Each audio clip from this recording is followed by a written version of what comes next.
Assalamualaikum warahmatullahi wabarakatuh. Alhamdulillah wassalatu wassalamu ala Rasulillah. Asyhadu an la ilaha illallah wa asyhadu anna Muhammadan abduhu wa rasuluhu amma ba'du. Baik, apa kabar sahabat-sahabat dimanapun Anda berada? Alhamdulillah hari ini kita bertemu lagi dengan sosok leader dari bisnis yang berbeda lagi. Kita akan kupas tuntas seperti apa, terus bagaimana visi dan misinya ketika pasca pandemi seperti ini ya. Terus juga nanti ada kebiasaan-kebiasaan unik dan khusus ya di perusahaan beliau, dan subhanallah ini kita sudah agendakan cukup lama ya Ustaz. Luar biasa jadwalnya ya, subhanallah. Baik, kita sapa saja langsung. Apa kabar Ustaz? Sehat? Alhamdulillah. Ini beliau ini panggilannya Kang Ipung, tapi nama lengkapnya nanti beliau yang akan menjelaskan. Beliau kebetulan CEO dari Syamil Group ya. Syamil Group itu seperti apa? Sigma ya? Sigma Group apa? Syamil Quran. Syamil Quran ya. Syamil Quran nanti bergerak di bidang apa? Kalau tadi dengar udah ada Qurannya, berarti bergerak di bidang Al-Quran tuh. Ya. Coba kita bahas. Baik Ustaz, apa nih mengganggu jadwalnya nih, mohon maaf. Ustaz sudah berapa lama di perusahaan ini, dan mungkin bisa diperkenalkan Ustaz sedikit saja tentang profil Ustaz Mangga. Bismillahirrahmanirrahim. Assalamualaikum warahmatullahi wabarakatuh. Sahabat sekalian, alhamdulillah, perkenalkan nama saya Arifin Purnomo. Jadi memang teman-teman di Syamil Quran, Ustaz tadi juga panggilannya Ipung. Nah, jadi karena nama panggilan saja supaya lebih ringkas, alhamdulillah saya diizinkan Allah bergabung di Syamil ini dari tahun 2012. Jadi ini tahun ke-8. Tahun ke-8. 8 tahun. Alhamdulillah. Iya.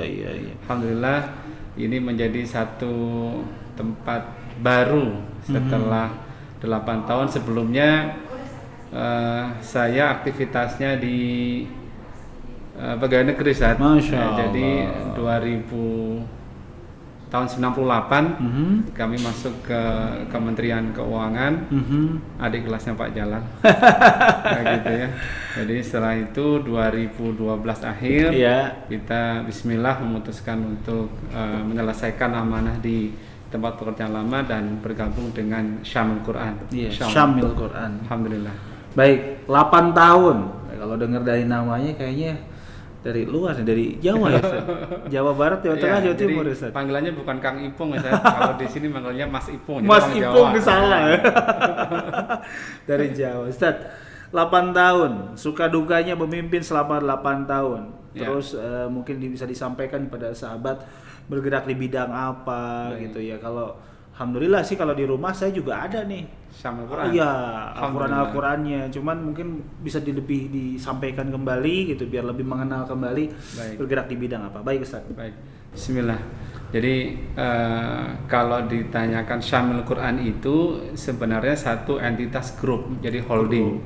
Ya, holding kalau kita bicara legalnya namanya PT Sigma Examedia Arkan 5. Sigma itu SYGMA, jadi Sigma itu Syamil Group Media. Jadi kita singkat Sigma begitu. Nah, di bawah PT Sigma Examedia Arkan 5 ini ada beberapa anak perusahaan. Jadi dia holding. Nah, secara grup kami ini ada chairman-nya Pak Riza Zakarias. Chairman-nya. Sementara untuk proses pendistribusian Al-Quran, program-program Quranan itu amanahnya di kami di Syamil Qurannya. Nah, memang kalau kita melihat secara langsung Syamil Quran itu ada dua sisi sekaligus. Ini menjadi sebuah tantangan besar dari awal ketika diberikan amanah di sini. Tantangannya apa? Pertama adalah bagaimanapun entitas ini adalah entitas bisnis, tetapi juga entitas dakwah. Nah, menyelaraskan dua hal ini menjadi sesuatu yang sangat besar begitu. Secara ringkas, dakwah itu faktualnya butuh darah. Betul. Butuh darah untuk bisa menggerakkan aktivitas dakwah itu. Nah, darah untuk aktivitas dakwah itu bisa dihasilkan dari proses bisnis. Nah, pertanyaannya kemudian seberapa kuat kita mampu untuk bisa mensupport dakwah itu ketika dihadapkan pada kondisi-kondisi faktual bisnis. Nah, begitu. Ya, jadi Syamil ini bukan entitas charity, bukan entitas sosial gitu, bukan. Jadi kita mengkalkulasi keseluruhan proses bisnisnya harus dengan baik, harus dengan cermat, tetapi tidak boleh melupakan bahwa Syamil Quran adalah entitas bisnis, entitas dakwah juga.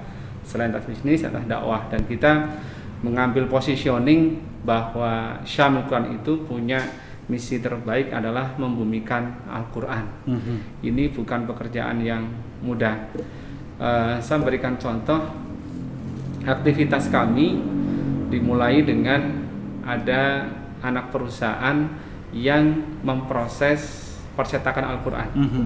Percetakan Al-Quran ini kita mulai dengan mendatangkan bahan baku.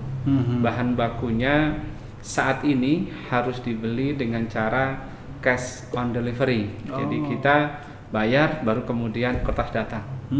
Proses produksi kita dalam 1 bulan untuk sekian ratus ribu eksemplar begitu ya, itu butuh waktu kira-kira 1 bulan. 1 bulan. Belum kemudian sampai barang ke gudang kami, belum sampai ke toko-toko distributor dan mitra-mitra kami. Sehingga kapan nanti proses dari awal kita mendatangkan bahan baku sampai kemudian menjadi cash flow lagi, itu butuh waktu berapa lama. Nah, jadi tantangan terberatnya adalah bagaimana menyelaraskan fungsi bisnis yang memang kita harus kalkulasi dengan cermat dengan misi idealisme kita juga untuk dakwah, mendakwahkan Al-Quran, mensyiarkan Al-Quran, kemudian membumikan Al-Quran, yang itu lebih kuat nuansa sosialnya, lebih kuat nuansa idealismenya begitu. Nah, ini harus kita selaraskan di setiap aspeknya. Saya pikir itu yang paling menjadi tantangan besar ya. Jadi bagaimana kita bisa menyiapkan proses bisnis dan model bisnis dalam skala besarnya untuk bisa mendukung dakwah kita mensyiarkan Al-Quran. Mungkin itu. Baik, ini visinya udah dijawab. Visi korporasinya adalah membumikan Al-Quran dan bagaimana memadukan 2 garis yang bertolak belakang terkadang ya Ustadz ya. Betul. Bagaimana berbisnis, kita berbisnis kan harus saklek dan lain sebagainya. Betul. Dan bagaimana berdakwah, tapi berdakwah aja butuh darah ya, benar-benar butuh darah, butuh tidak hanya semangat saja ya, butuh ya mungkin bahasa Ustadz darah itu adalah butuh dana gitu ya. Dakwah itu bagaimana, saya lihat nih Ustadz tadi mohon izin ya, saya keliling-keliling seperti ini aja. Bagaimana di Syamil ini ada wakaf karpet dan ternyata ini masjidnya Masjid Asy-Syamil, subhanallah. Ya, ini adalah bagian dari dakwah. Nah, karpet itu kan harus dibeli ya Ustadz ya. Betul. Nah, itulah bagian mungkin maksudnya darah seperti itu untuk berdakwah ya. Dan memang untuk memadukan 2 hal ini butuh kejelian yang luar biasa, butuh sosok pemimpin yang luar biasa. Alhamdulillah beliau nih kayaknya udah pas banget di sini, 8 tahun nih, tahun ke-8. Kita akan tanya, Ustadz, ada nggak sih sesuatu yang berbeda dari korporasi yang lain? Mungkin di sini kebiasaan corporate culture yang bisa disampaikan kepada sahabat-sahabat sehingga ini mungkin bisa jadi inspirasi, bisa jadi contoh sehingga tadi visi yang tadi itu membumikan Al-Quran ini mudah-mudahan bisa menjadi efek duplikasi ya, dengan hadirnya kita nanti di YouTube nih. Bagaimana Ustaz? Baik, Masya Allah. Jadi satu hal yang juga diingatkan oleh pembina-pembina kami, alhamdulillah kami dibina oleh Profesor Dr. Miftah Farid. Masya Allah. Kemudian untuk aspek bisnisnya kami juga dibina oleh Dr. Oni Syahroni. Masya Allah. Jadi bagaimana nanti setiap akad itu harus sah secara syariah, kemudian tanggung jawab, hak dan kewajiban setiap orang yang terlibat itu betul-betul clear, tidak menyalahi kaidah syariah. Kemudian kami juga ada beberapa guru-guru kami, Ustaz Luqmanul Hakim dari Pontianak, kemudian Ustaz Dr. Amir Faisal Fad juga banyak memberikan masukan kepada kami. Nah, poinnya adalah kami dinasihati agar tidak boleh semata-mata menjadikan Al-Quran itu menjadi komoditas produk jualan. Auzubillah min dzalik. Tidak, tetapi Al-Quran itu harus dimuliakan. Betul. Maka bagaimana kita menunjukkan hal itu?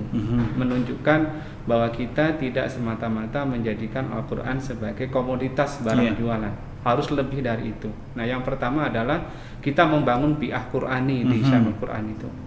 Bi'ah Qur'ani itu bagaimana setiap karyawan, bahkan setiap tamu yang hadir pun juga kita kondisikan agar dekat dengan Al-Quran. Jadi salah satunya dari sekian banyak program kita membangun Bi'ah Qur'ani ini, lingkungan Qur'ani ini adalah kita untuk setiap meeting harus diawali dengan tilawah dulu. Minimal setengah halaman kita tilawah gitu. Sehingga harapannya ketika meeting diawali dengan tilawah, insya Allah hasil meetingnya itu akan lebih berkah. Insya Allah. Yang kedua, ya semua hal-hal kebaikan terkait amaliyah ibadah itu juga kita menjadi ukuran untuk karyawan Syamil. Misalnya begini, untuk teman-teman sales itu ada kewajiban minimal 1 hari 1 juz. Kita mensyiarkan Al-Quran, meminta orang untuk baca Quran, meminta orang untuk menghafal Al-Quran, bahkan meminta orang untuk menuliskan Al-Quran. Bagaimana dengan Syamil sendiri? Tentu akan menjadi naif gitu ya, kalau kita sendiri tidak berusaha dekat. Bahwa di sana ada unsur kebijakan perusahaan, nggak apa-apa. Insya Allah itu nanti menjadi kebiasaan yang baik. Lingkungan kami mulai juga dari produksi misalkan. Bagaimana kita tidak menempatkan Quran itu di bawah?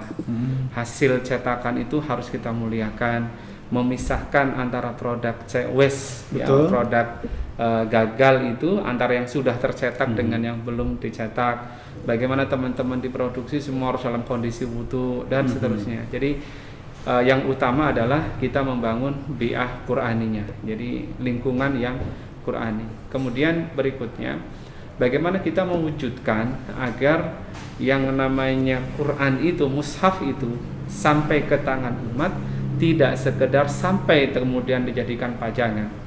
Mungkin agak berbeda dengan penerbit Quran, pencetakan Quran yang lain. Kami membangun yang namanya Rumah Syamil Quran. Rumah Syamil Quran ini awalnya adalah teman-teman reseller kami.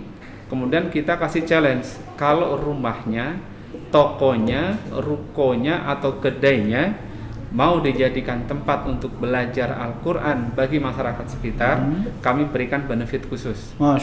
Sehingga benefit itu berupa apa? Benefit itu ya berupa tambahan diskonnya, kemudian kita siapkan program pembelajarannya, sampai kami siapkan trainingnya untuk para pengajar di tempat itu. Alhamdulillah, hari ini kita sudah sampai di angka 540 titik rumah syamil. 540 termasuk tadi untuk penyebaran Quran-Quran wakaf. Jadi tidak boleh hanya sekedar menjual, menyampaikan, tetapi kita mencoba memfasilitasi bagaimana belajarnya, sampai kita belajar menuliskannya, Ustaz. Masya Allah. Jadi alhamdulillah, atas izin Allah, Allah berikan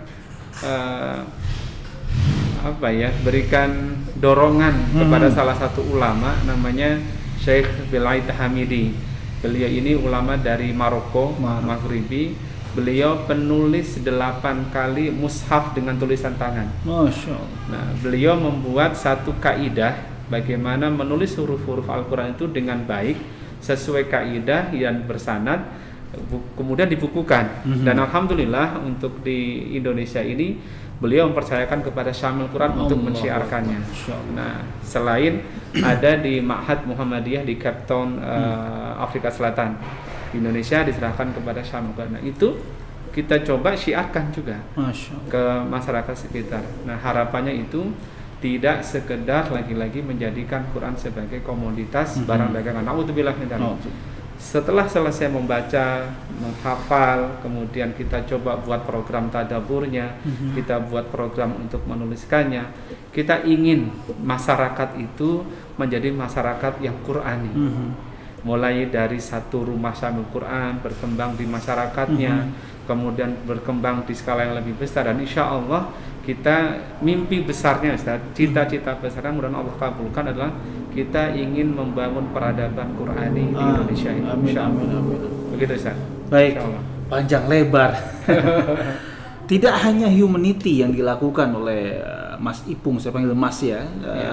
Beliau sebagai seorang pemimpin mendekati timnya dengan cara-cara humanity, tapi juga ada spirit corporate culture yang luar biasa, yaitu dengan bagaimana membiasakan diri sebelum meeting tilawah Quran, terus juga ada hafalan ya, terus juga tadi ada cara penulisan Quran, subhanallah. Jadi memang tujuannya membebaskan buta huruf Al-Quran yang luar biasa ini. Di Indonesia ini luar biasa, banyak sekali, bahkan Mungkin bisa kita temukan nanti ya. Program-program yang lain kita akan buat, kita temukan, datangi seseorang di jalan segala macam, kita tes, baca surat Fatihah segala macam, mungkin sponsornya Syamil Quran ya. Kita akan siapkan kolaborasi nanti dengan Nibras gitu ya. Kita hadiahkan Al-Quran, kita tes dulu betul tidak gitu. Ternyata memang setelah di riset oleh beberapa sahabat-sahabat Ustadz, jadi buta aksara Al-Quran ini luar biasa di Indonesia masih sangat besar, dan itu merupakan bagian dari satu buah bagian dari visi korporatnya Syamil Quran di sini. Baik Ustadz, pernah nggak sih ngalamin ya yang namanya manusia ya, manusiawi, yang namanya pemimpin manusiawi, pernah nggak ngalamin selama 8 tahun ini menghadapi sesuatu yang stuck, termasuk mungkin kemarin ya pandemi itu seperti apa, efeknya ke korporat, terus langkah apa yang dilaksanakan, terus subhanallah biasanya kalau sudah mendekatkan diri nih kepada Allah, perusahaannya akan terus berkibar. Amin. Biasanya seperti itu. Kenapa? Amin, karena hukumnya sudah jelas, sunnatullahnya seperti itu. Amin, bagaimana Ustaz? Baik, Masya Allah. Memang Maret 2020 itu menjadi satu tantangan ya, kalau kita menyebutnya tantangan yang sangat besar. Secara umum mungkin bisa digambarkan begini, proses bisnis itu ada periodisasinya. Secara umum pada saat kita masuk kuartal ketiga, entitas bisnis biasanya mulai menyusun budgeting. Ya, jadi rencana kegiatan dan anggaran perusahaan lah kalau bahasa kita biasa disampaikan gitu ya. Jadi corporate budgeting kita buat, dan satu hal yang sering mewarnai proses penyusunan budgeting itu adalah optimistik gitu. Kita ingin menyambut 2020 dengan semangat seperti ini, targetnya sekian kali dan seterusnya.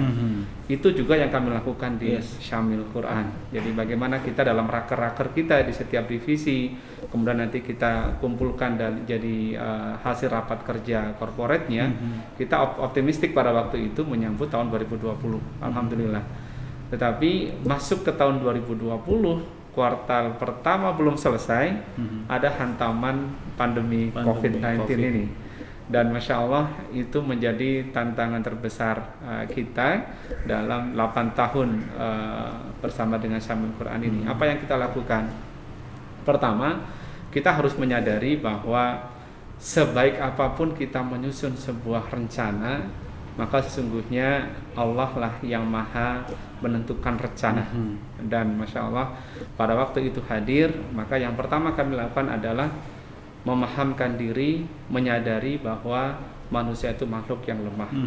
Kita sudah merencanakan dengan memasang strategi ofensif, jadi kita akan melebarkan ke seluruh Indonesia dan seterusnya dengan semua rencana-rencana baik kita, mengembangkan kemitraan yang sudah ada di Malaysia, di Hong Kong, di Brunei Darussalam, di Singapura, bahkan sampai ke Amerika kita sudah kembangkan ke sana. Kemudian ketika badai datang, maka ada kesadaran bahwa Allah yang maha pembuat rencana. Itu satu dulu, kita harus menyadari betul sebaik apapun rencana bisnis itu, maka kita harus kembalikan kepada Allah tawakalnya. Nah, yang kedua, tidak melepaskan aspek sunnah kauniyahnya, tidak melepaskan aspek ikhtiar manusiawi kita. Ketika menghadapi pandemi yang kita sudah patok rencana ofensif itu, ya kita harus sadar prosesnya kita tidak mengetahui dalam 3 bulan, 6 bulan ke depan pandemi ini akan seperti apa. Maka kami mengubah strategi.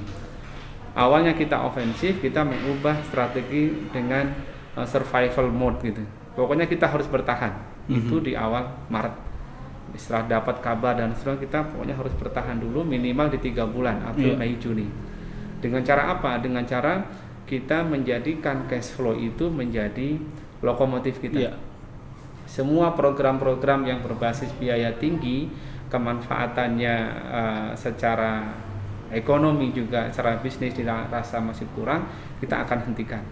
Pokoknya kita harus bertahan dulu, terutama di 3 bulan itu. Maka memang ada hal-hal yang menjadi kurang nyaman, baik di internal maupun di eksternalnya juga. Nah, bagaimana kita melakukan rescheduling dengan kemitraan, kemudian memahamkan karyawan tentang kondisi kita. Jadi pertama mengubah strategi itu, kemudian memastikan bahwa yang menjadi lokomotif bisnis adalah cash flow kita, supaya kita bisa bertahan. Ustadz bisa bayangkan ketika masa pandemi itu orang-orang takut untuk keluar rumah. Betul. Sementara mitra terbesar kami adalah toko-toko buku. Masya Allah. Gitu. Maka bagaimana kita bertahan di suasana seperti itu? Tantangannya keluar adalah tetap mengoptimalkan sales kita, bisnis kita. Tantangannya ke dalam memahamkan kondisi ke tim. Gitu. Bagaimana menjelaskan kepada teman-teman kondisi kita dan seterusnya.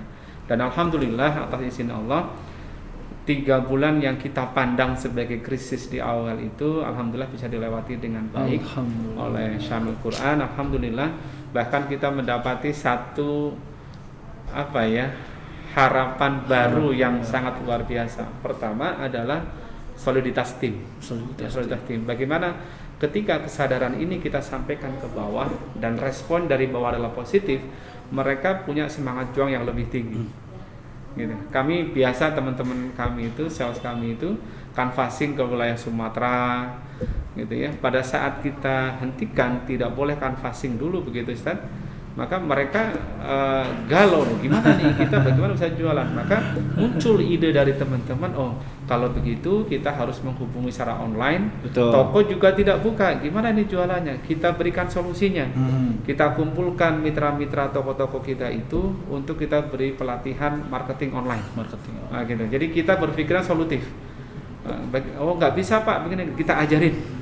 Oh nggak tahu gini, kita berikan platformnya. Gitu. Jadi alhamdulillah itu direspon positif dan sejauh ini alhamdulillah atas izin Allah Syamil Quran masih sangat baik. Alhamdulillah. Bahkan kita melihat ya bagaimana Syamil Quran bisa mensupport juga banyak kegiatan-kegiatan sosial. Betul. Di luar seperti wakaf tadi dan yang lainnya, sehingga kami tidak ada kata yang lain kecuali bersyukur pada Allah Subhanahu wa taala mampu melewati sejauh ini. Mudah-mudahan ke depan juga akan lebih baik lagi. Mungkin itu Ustaz.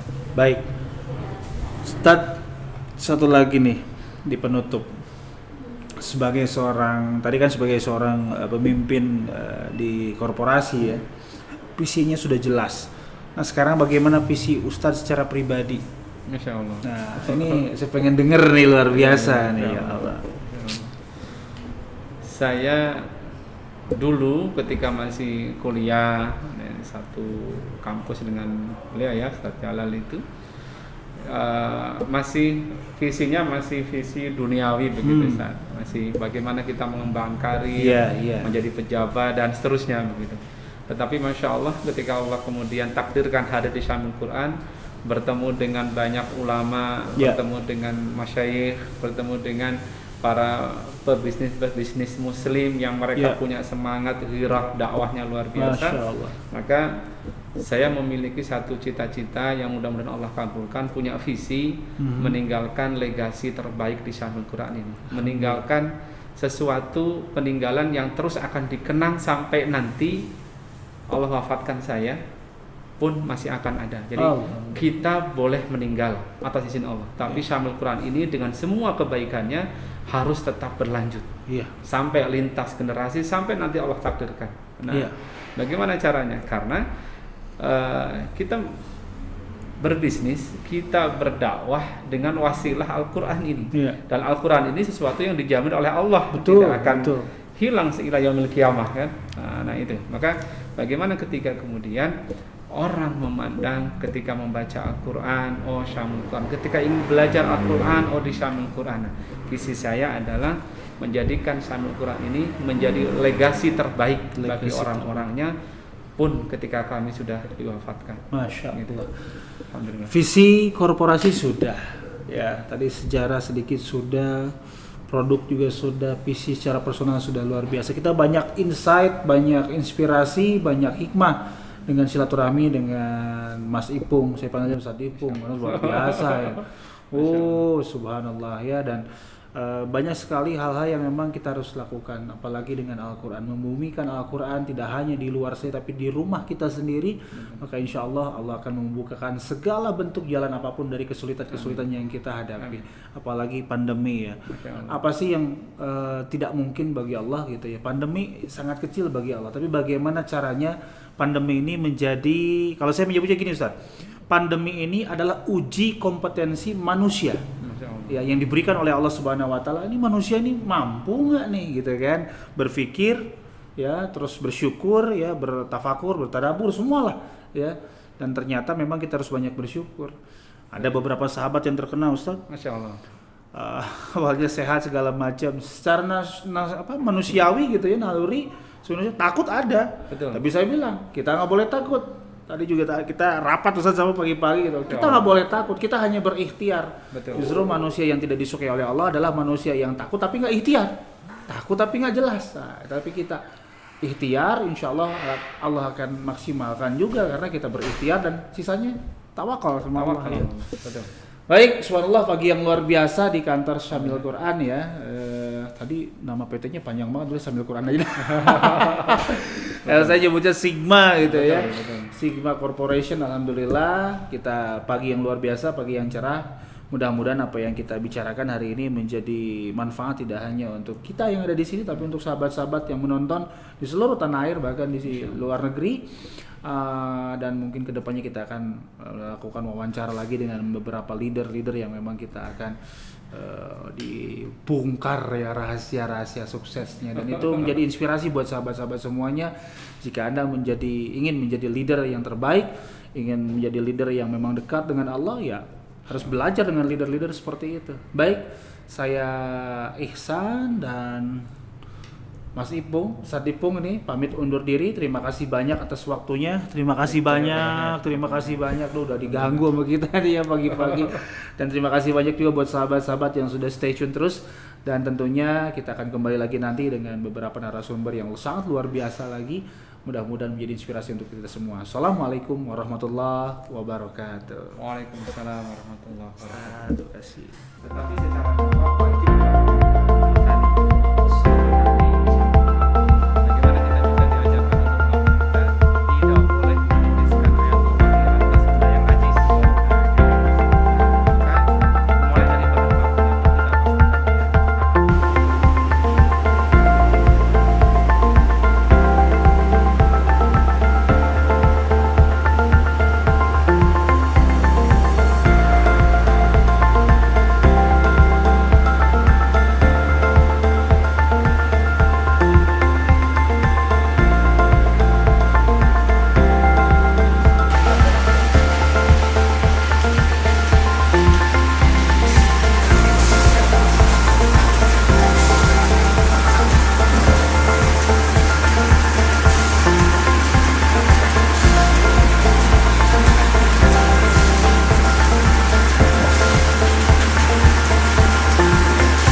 Alhamdulillah sahabat, ini dapat hadiah, masya Allah. Hadiahnya jelasin dulu ah. takut salah saya ngomong. Ya. Ustaz? Ini mushaf Rasam Utsmani standar Madinah. Masya Allah. Yang alhamdulillah tasihnya dari Daulah Kuwait, persetujuannya dari Al Azhar Kairo, dari Kementerian Wakaf Suriah, Yordania dan Kuwait sendiri. Dan kita mendapatkan ini dari Yang Mulia Syekh Yahya Al-Ghazali. Beliau datang dari ke sini dan meminta agar konten ini dicetak di Syamil Quran dan disiarkan di Indonesia. Saya hadiahkan untuk Ustaz Iksan. Masya Allah, terima kasih banyak Ustaz, terima kasih banyak untuk bermanfaat. Alhamdulillah. Amin.